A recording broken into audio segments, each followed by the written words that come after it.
Cedar Fair has been very aggressive over the last 5 years, removing roller coasters from their parks. Stick around because we're going to go through each park in the chain to assess which coasters could be next on the chopping block.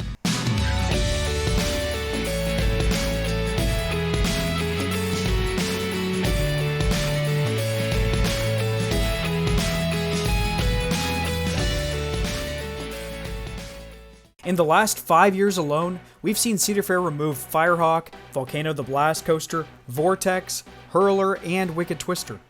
Before we begin, I'm not saying that all the coasters listed in this video are going to be gone in 5 years. I'm just saying I wouldn't be surprised if any of these were announced to close. There are a lot of reasons that a park may close a ride. To make it easier to understand why I chose these rides, I created 6 metrics that will show on screen when I talk about each. These are: the model has a history of being removed recently, a predicted end of service life soon, high maintenance or expensive parts, excessive downtime, low ridership, and a new area for expansion. Up first, let's take a look at Cedar Point. Now many people ask, well, how is Cedar Point going to build new roller coasters when they're landlocked? And the answer is simple. They're just going to tear out the old ones. Rather than spending $50 million on a parking complex or a huge pier out on the lake to make more space for rides, they have multiple coasters likely getting close to the end of their service life. The first one is Gemini. Opened in 1978, this was rumored to be taken out as early as 2004 when Top Thrill Dragster was being built. It is said that Intamin's hydraulic launch was the only thing that had saved it for a few more decades. But now with Cedar Fair beginning to take out old arrows and an enticing, very large plot of land for new development in the future, I think Gemini's days are numbered. Now the obvious one, Top Thrill Dragster. This one's a given. Dragsters had a lot of issues prior to the accident in 2021. As of November 2022, the ride has had the hydraulic launch system, the launch and brake tracks, and the station gates removed. Cedar Point announced that they would officially be retiring the ride and are working on a reimagined new ride experience. This new dragster will likely be rethemed, renamed, will likely keep the top hat and add an LSM launch, but hopefully we'll see an extensive layout added to this too. Another one at Cedar Point is Corkscrew. Opening in 1976, Corkscrew looks awesome and super nice on the midway, but that's about all that's going for it. It isn't very popular anymore, it's very rough, and most people who have been on it will walk right past it to go ride something else more thrilling. It's much like Gemini that has an old arrow waiting to be replaced by something bigger or better. I think Corkscrew is becoming more and more likely to be removed, especially now that all 3 of the flat rides in the area near it are being moved to the new boardwalk area in 2023. It's very possible that Corkscrew is the next coaster to be removed at Cedar Point. And the last one from Cedar Point I'll talk about is Iron Dragon. This one opened in 1987. Iron Dragon is yet another old arrow model joining the Cedar Point trio.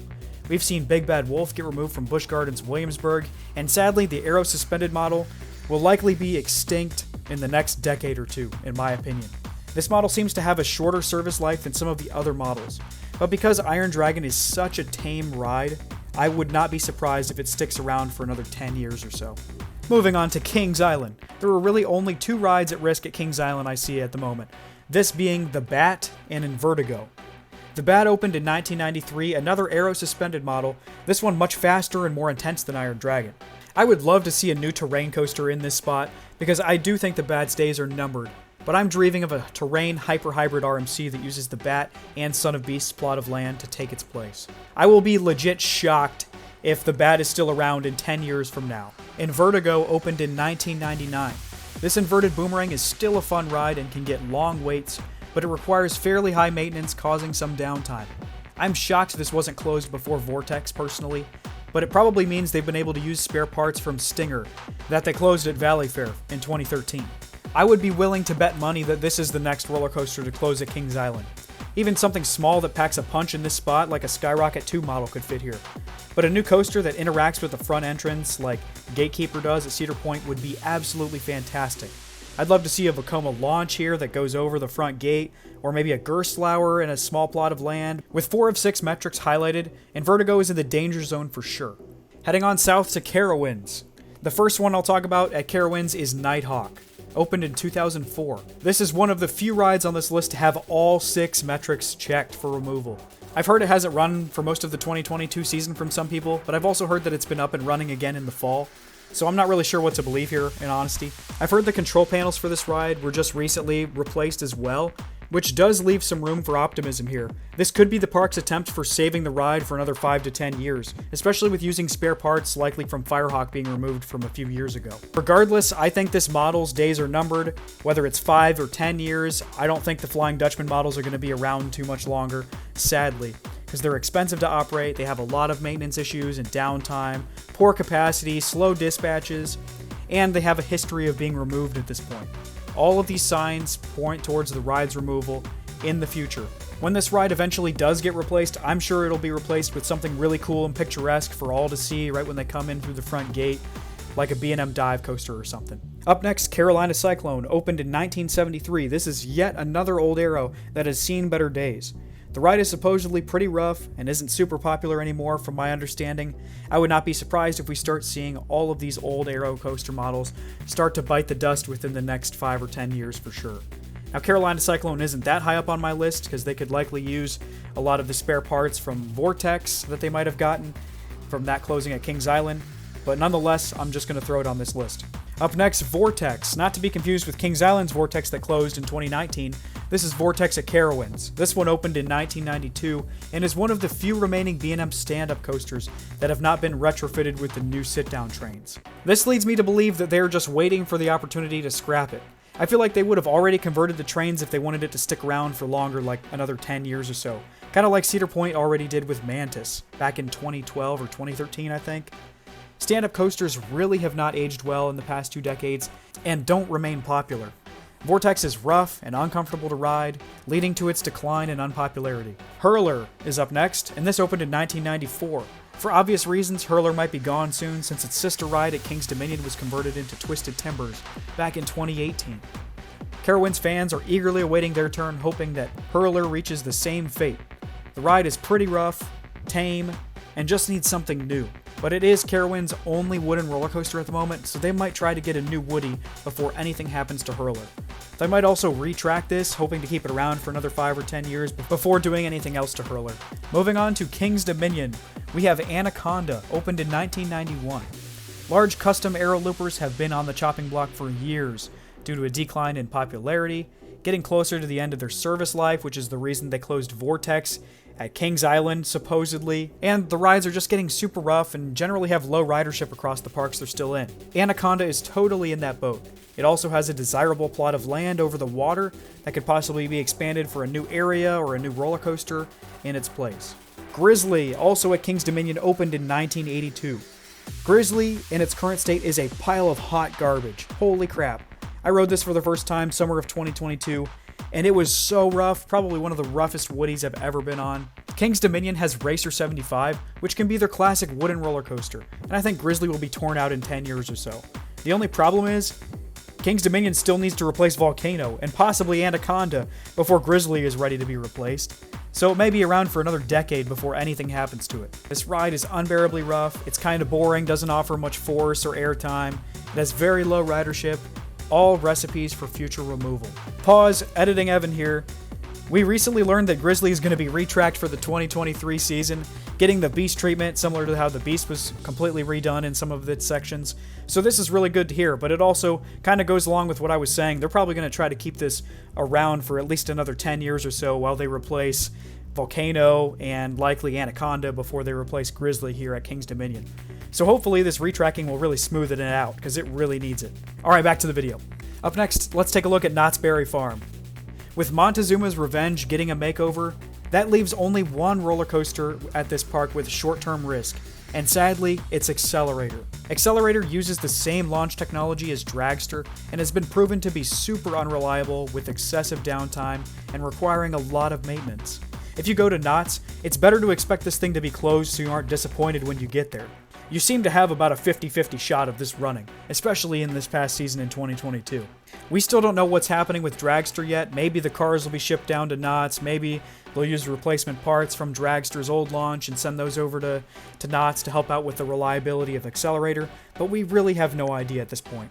To be honest, I think this is the one that could surprise the most people if it closes much earlier than everybody expects. Heading north to Canada's Wonderland. The first one I want to highlight is Time Warp, opened in 2004. Both Time Warp and Flight Deck are primed to be replaced by something better. I predict that both could be removed at the same time to make space for a huge new expansion in the future. Could be a new themed area of the park, could be just a new massive roller coaster. Regardless, both rides are rough, unpopular, and could be approaching the end of their service lives soon. We also have a pair of Woodies here, both opening in 1981, Wild Beast and Mighty Canadian Mindbuster. I'll be honest, I'm not sure if either of these are actually at risk of being removed, but I do think that Canada's Wonderland will finally get an RMC of one of these two in the next decade. Now, I haven't been to Canada's Wonderland, but I have heard that both are pretty rough Woodies with relatively low ridership. Onward to Dorney Park, the only one at Dorney I could see being removed soon is Possessed. Opening in 2008, this is another Intamin launch shuttle coaster that is in the danger zone. This even more so than the others because of the rumors that Gravity Group was supposed to build a wooden shuttle coaster to replace this years ago, but I think COVID threw a big wrench in it, so it didn't end up happening. I would not be surprised if they take out this roller coaster next and Dorney gets their next roller coaster in this spot. Possibly that Gravity Group shuttle coaster we've been waiting for. Up next we have Worlds of Fun, and this is the only park I really don't see any of the rides being scrapped in the next 5 years or so. I'd be surprised and totally shocked if they did. Maybe Boomerang is the most likely of any of them, but I really don't see anything being removed here anytime soon.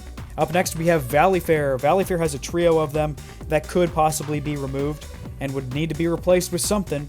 First off, we have Corkscrew, built in 1980. Yes, this is yet another Corkscrew model on this list. Just another rough, outdated, and unpopular ride, joining the other Corkscrew models on this list. Another big one is Excalibur, opened in 1989. Excalibur is a totally different story.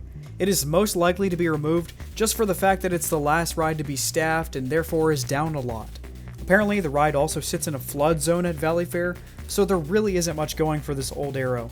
The area is also kind of hard to get to, wedged in the back corner of the park, so it has very low ridership as a result. This very well could be the next coaster to be removed at Valley Fair.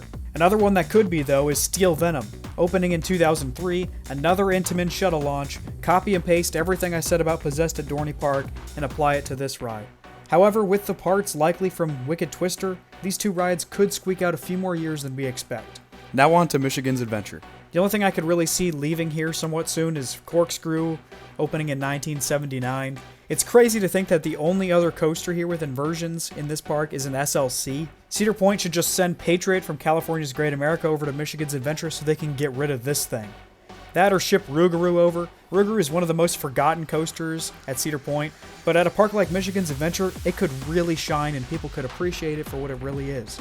And finally, the elephant in the room. California's Great America. All of it. If you haven't heard, the land that California's Great America sits on has been sold to a real estate company, and Cedar Fair has the rights to continue operating the park for up to 11 more years. So 11 years is the max that they'd still have all the rides at this park, but I think it's likely that we see some of these rides going sooner rather than later, like within the next 5 years. A lot of these rides are either reaching close to the end of their service life, like Flight Deck and Patriot, or they're wooden coasters that are really difficult to relocate. The only one I think is really safe is Railblazer because it's relatively new and I don't think it would be too hard to relocate. I'll be making a separate video on my predictions with this when it gets closer, maybe next season. But long story short, Grizzly and Demon are for sure on the chopping block. Railblazer and the Kitty Coasters, Woodstock Express, Psycho Mouse, and Lucy's Krabby Cabbies have a good chance of being relocated. And Patriot and Flight Deck, in my opinion, are up in the air. So that's all I have for the coasters most likely to close in the Cedar Fair chain. I am by no means an expert on all these rides, so feel free to comment down below. Let me know whether you agree or disagree. Which 3 rides in the chain do you think are the most likely to close in the next 5 years? Are there any you would add to this list that I didn't mention? Thank you so much for watching. Remember to like and subscribe for more coaster content. I truly appreciate your support and it really means a lot. I hope each and every one of you have a wonderful day, and I'll see you guys in the next one.